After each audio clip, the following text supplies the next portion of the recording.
The evolution of laptops and portable computers.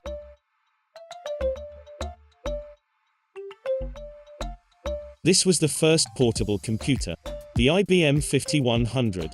Here it's shown powered on and attached to an external monitor. Although weighing 55 pounds, it was much lighter and portable than previous computers.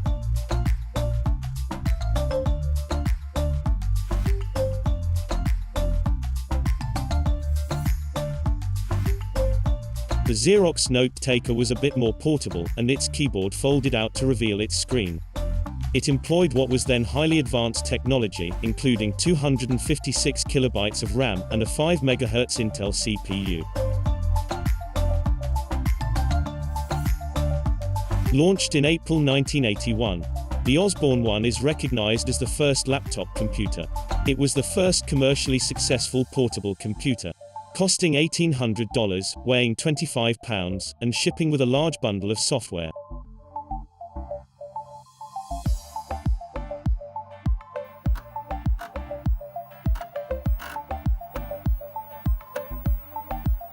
Later that year, Epson released a tiny battery-powered portable computer that traded screen size for convenience.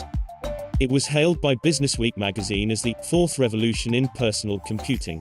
Taking a computer along with you can create a few problems. Unless it's the new Epson HX20 notebook computer. It does what most computers do, without the power cord. With a built-in screen and printer, you can do real computing and word processing anywhere, at about half the cost. The Grid Compass was the first portable computer that resembled our current laptops. Because of its high price and specialized application, it was mostly used by the US government.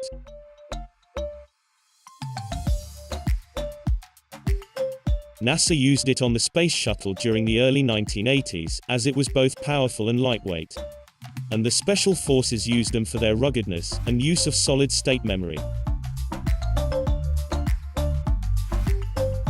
The TRS-80, sold through Radio Shack, was popular with journalists.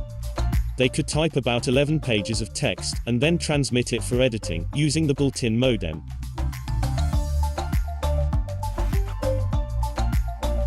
Radio Shack's revolutionary Model 100 computer. It's a word processor, phone directory, and dialer. It even communicates with the office computer. Fletcher, how's that report? In 1984, the Commodore SX64 was the first portable computer to feature a full-color display screen. It weighed about 20 pounds and sold for $995. It shipped with 64 kilobytes of RAM and a 1 MHz CPU. It did not sell particularly well, but became popular with user groups and software developers. They could quickly pack and unpack the machine to use for copying software or giving demonstrations. The IBM PC Convertible was the first laptop to use the 3.5-inch floppy disk format, which went on to become the industry standard. Like modern laptops, it featured power management and the ability to run from batteries. Presenting the IBM PC Convertible, a powerful personal computer that easily converts to a full-function portable. One you could use in a train, a plane, a car, or a meeting, and be as productive on the road as you are at the office. The IBM PC Convertible, one computer for people who really need two. The SLT-286 was the first battery-powered laptop to support an internal hard disk drive and a VGA-compatible LCD screen. It weighed 14 pounds.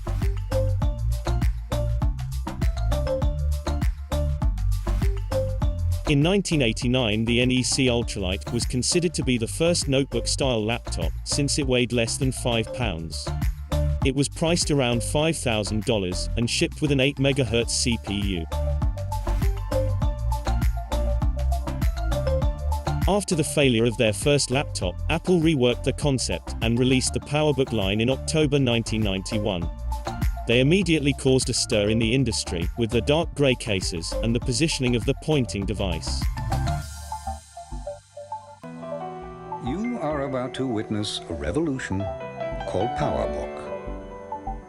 It will let you run MS-DOS software let you run Macintosh software.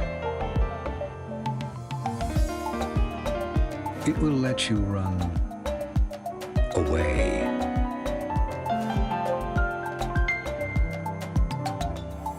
In 1992, Olivetti developed and released the first laptop featuring a touchpad. The position near the base of the screen was the norm, as most applications were text-based and did not require a pointing device.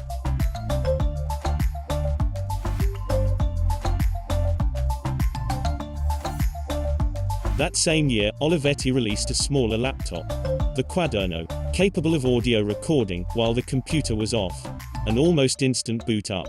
It shipped with a 16 MHz CPU, 1 MB of RAM, and 20 MB of hard disk space.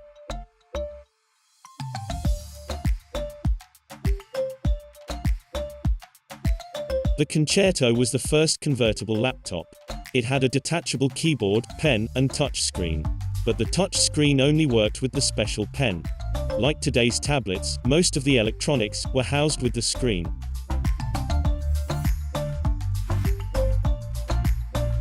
This laptop was definitely ahead of its time.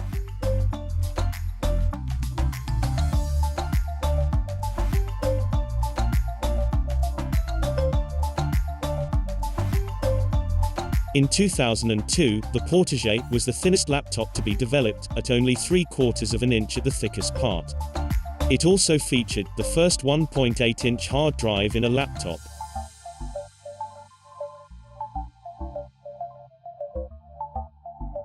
The TC1100 had a very unique design. It was a hybrid laptop which included a touchscreen, stylus, and tablet mode. Unfortunately, Windows XP was not a touch-friendly OS, hampering its success.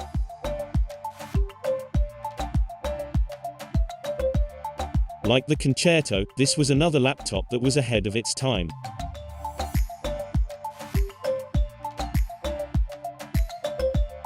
Asus released the 701 in October 2007, which was the first netbook on the market. It featured a 7-inch screen, an Intel Celeron M processor, and a 4 GB hard disk.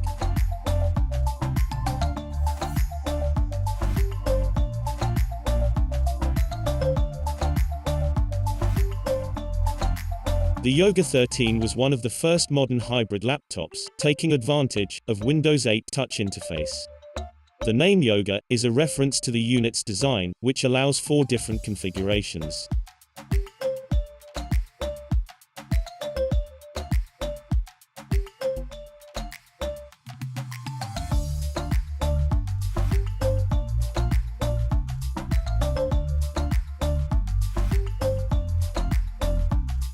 The Razer Blade was the first true portable gaming laptop. At 0.9 inches thin and weighing 6.5 pounds, the Blade Pro was the most portable 17-inch gaming laptop in its class.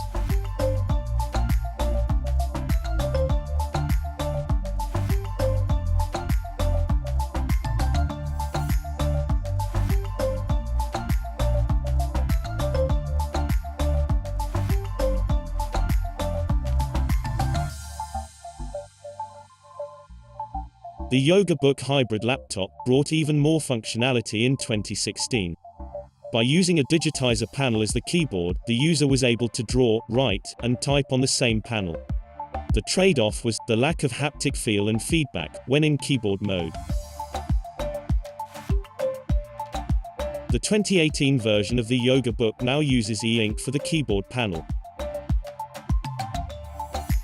E-ink allows for a more natural drawing surface, and for custom input entry layouts, depending on the application being used.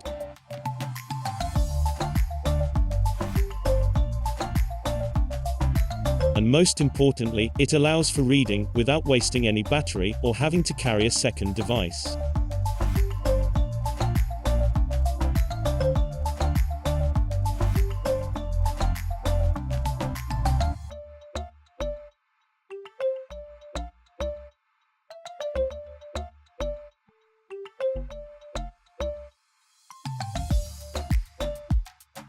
Asus is currently working on Project Precog, which consists of a dual-monitor laptop, similar to the Yoga Book, but without the limitations of e-ink.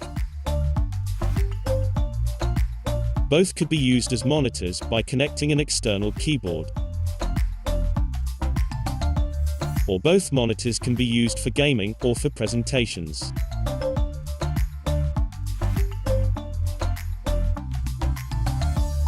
In laptop mode, one monitor is used normally, while the other is used as the keyboard or control panel.